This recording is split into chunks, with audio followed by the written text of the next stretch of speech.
Health Coach. So in health coaching, we've always had a bit of a mix between local and online coaching. But in recent years, especially since the pandemic, we're finding much more opportunity online than we've had in the past.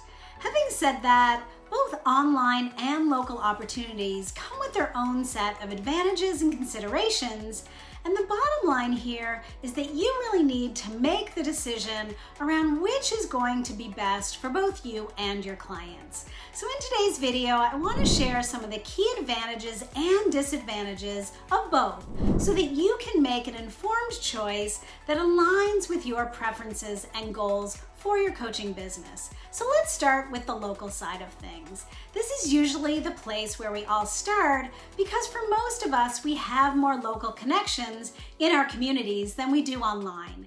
We have groups we're part of and we can tap into those to launch our coaching businesses.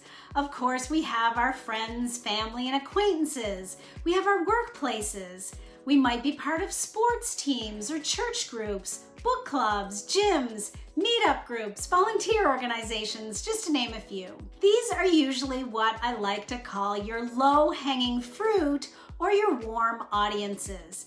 These are the people who already likely know, like, and trust you.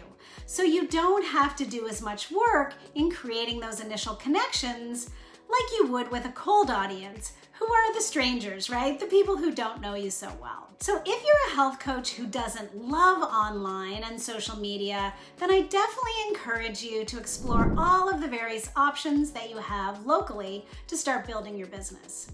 So let's talk a little bit about some of the benefits of connecting to a local audience. First is the personal and physical connection side of things. When we meet people in person and face-to-face, we can create more of a deep personal connection. Over time, we can build a sense of comfort and familiarity. We can also give our clients things like hugs or shake their hands and just connect through body language and eye contact. Next is more of a local context. If we are operating locally, chances are we have a deeper understanding of our community's health needs and the resources.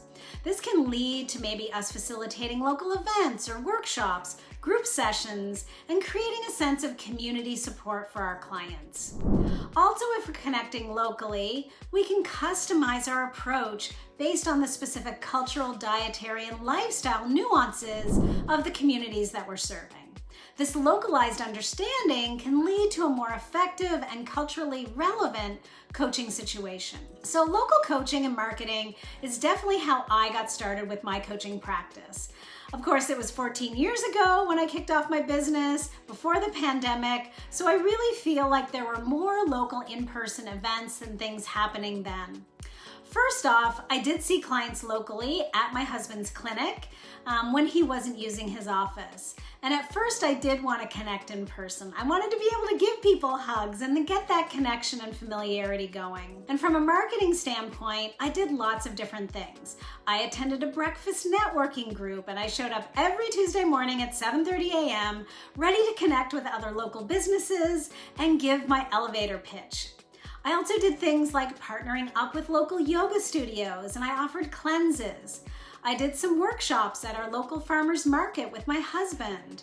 I paired up with a friend who's a well-known chef in our city and we offered cooking classes together.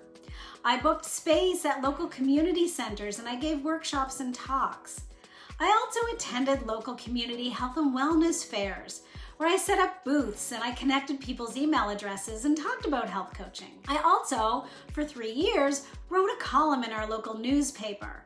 I ended up being paid for this, and it was a great way to get those local connections. I gave talks and workshops at local businesses and nonprofits. I also went to local networking events and meetups with other small business folks in the community. I did things like offering free session coupons to various charity auctions and fundraisers locally. I'd go around to local coffee shops and put up posters, leave my business cards and flyers at health food stores and other community centers. And I also joined the local chapter of the ICF, which is the International Coaching Federation, because I wanted to connect with other coaches locally. And over time, I became a board member of that chapter. I really do feel like I tried it all back then when it comes to local connections, to meet people that I could talk to so that I could talk about my business, gather email addresses, and really grow my local audiences. So all of this local connection absolutely worked really well for me for the first few years. But then I found I was pretty burnt out. It definitely took a lot of energy and resources to be out in the community doing all those different things. And I was getting a wide range of different clients. They were all over the place with all kinds of different health issues and needs. So over time, I eventually wanted to transition into doing more online work that was more convenient. So let's talk a little bit now more about the advantages of online health coaching and marketing. Well, the first is pretty obvious, that there's more geographic flexibility, right? With online coaching, you're not limited by a geographic border or location. You can connect with potential clients from all over the world. There's also more convenience and accessibility. So online coaching offers the convenience of conducting sessions from the comfort of your own home or office. This is also great for clients who can connect from wherever they are virtually. It's also great for coaches who might live remotely and might not have access to large populations nearby. So as we eliminate the need to drive to an office and pay rent, that can save us a lot of time, energy, and money for online coaches. Plus, with online, you're not limited to time zones either, right? You can be working the hours you want with clients from all over. So online coaching definitely has some advantages for the client as well, because they can access coaches that have specialties that might not be available locally. So online coaching these days really has so many options when it comes to technology. It's a great way to enhance the overall coaching experience. Plus, with things like online platforms and client relationship management software, clients can easily do things like track their progress, access resources, and communicate really easily with their coach. And I would say that while there's not much that beats an in-person experience, as an introverted health coach, I find more comfort and confidence when I'm coaching online. In person, you're very exposed and vulnerable. The client can see everything. With online, I feel like I have a bit of a buffer, a bit of privacy. I can have my notes for reference nearby. I can scribble my handwritten notes on my notepad. I can have little sticky notes with reminders and with keywords and phrases and questions. It definitely offers me some comfort, safety, and security when I'm coaching online from behind the computer. And when it comes to marketing, I gotta say, nothing really beats the opportunities that we have to market online through email, on social media, and through advertising. And especially when it comes to paid advertising, things like Facebook and Instagram ads, you can really be specific about who you're targeting online. And I will say that even back in the beginning when I was doing some of those local marketing efforts, I was always using email and social media to enhance that, to continue to market myself and my offers. So there are lots of advantages of online coaching, and I would say that that's where most of us are focusing these days, due to really the convenience and the opportunities that online offers us.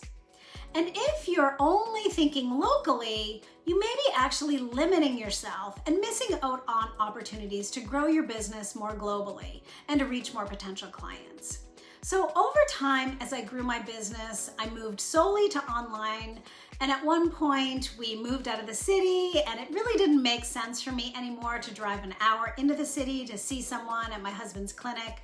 So I moved everything online. I created the hours of work that I wanted, which wasn't just evenings and weekends when my husband wasn't using his office. It was definitely scary at the time to make that transition, but over time it worked and I found so much comfort and relief in my online practice. So as we wrap up, just wanted to give you a few things to reflect on in making your decision about whether you want online or local coaching. So number one, it's to think about your comfort level with in-person interactions versus online communication. Some of you will thrive with in-person settings, while others appreciate the convenience of virtual connections. Number two, think about your lifestyle and schedule. If you have a day job and a busy schedule with family and responsibilities, or maybe if you live in a remote area, then online coaching might provide you the flexibility that you need. On the other hand, if you value community involvement, a local approach might be a better fit for you. Number three, think about your aptitude and your interest in technology and social media. If you're going purely online, then you're going to need to have a keen, savvy tech mind and skill set if you're going to go that way. If you don't have a proficiency in tech and social media, then you might want to keep it old school and local. Four, finally, I would suggest that it doesn't have to be either or. Perhaps you start more locally with that low-hanging fruit, the people who know, like, and trust you, like I did when I started, and then over time move to more online when you have that solid foundation and you've built up that confidence. It can be a combination of both, and honestly, it likely will be. It doesn't mean that if you choose to go online, that you can never go to a local event. So just to recap, whether you choose to offer more local or online health coaching, the key is really to find an approach that aligns with your preferences, your goals, and your lifestyle. Both options offer valuable benefits, and the decision ultimately comes down to what suits you best. And it doesn't have to be one or the other. It can be a combination of the two. Where local only can be limiting in terms of a smaller client base, online definitely opens up a whole world of possibilities. So if you found this video helpful, or if you've ever doted yourself as a health coach, I invite you to hop to the next video on the right, where I explain how I went from feeling like a fraud to being a confident health coach. I'd love if you left me a comment below, or if you have any questions, I'd be happy to answer them about whether online or local coaching is best for you. Thanks so much for tuning in. Bye for now.